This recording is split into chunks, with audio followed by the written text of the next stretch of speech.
up, guys? Kid Critic here, back again with another review, and this review is on the most anticipated movie of the year, Logan.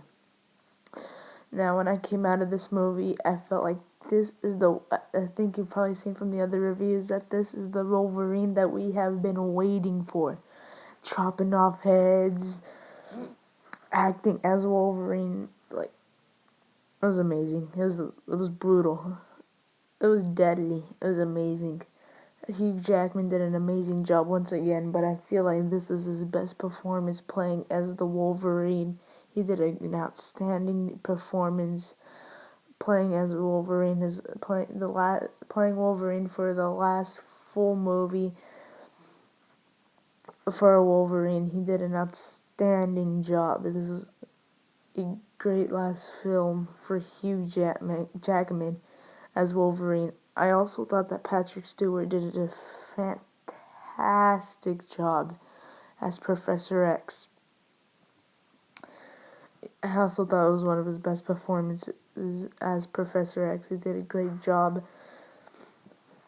Now, with that said, as the top of this video says, this is going to be a spoilers review. Now, if you have not seen the movie yet, go watch the movie, watch this review, and you'll be good. Now, I think the trailers kind of made you figure that Professor X was gonna die, so, like, I felt the moment that he died, which was when he was, like, in bed talking, when he thought he was talking to Logan, but when he really thought it was a clone, which I actually thought was Logan, so I thought they did a good job making a younger Wolverine. That was a good job. I thought that his death hit me pretty hard. I also thought that Logan's death was astonishing when X-23 starts calling him Dad. It was a great scene, one of the best scenes throughout. Another great scene was when I believe Professor X is having one of his seizures, and Logan needs to try to give him the shot, and he's walking in slow motion, stabbing people. That was a phenomenal scene. Now, the villains I thought were good. I felt like they're not like the best villains that you've ever seen ever, but they were good villains.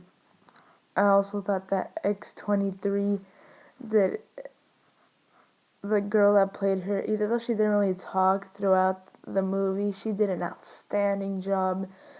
It was kind of weird because, like, towards the end of the movie, she was talking in Spanish, then in English, but it didn't really bother me.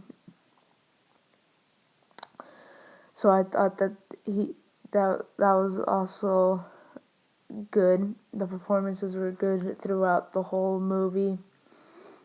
I think this movie is more of a, like, not much of a blockbuster movie. It felt like a Western movie.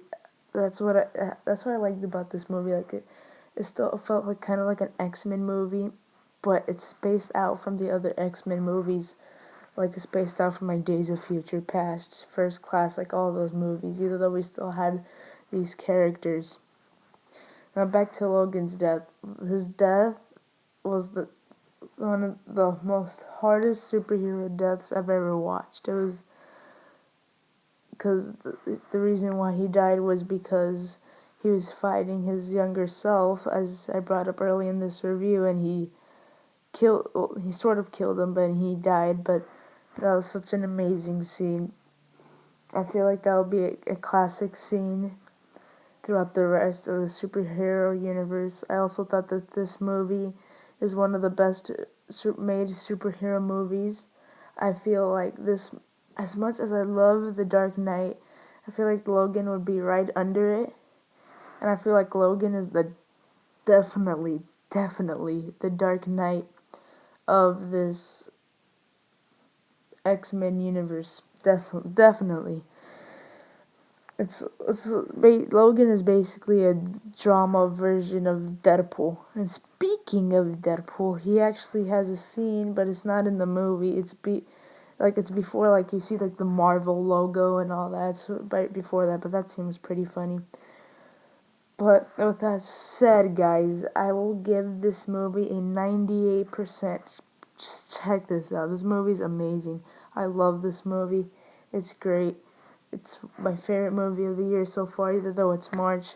Look out for next weekend's review, which will be Kong Skull Island. We will be facing off the big monkey. And comment down below, like and subscribe, and peace.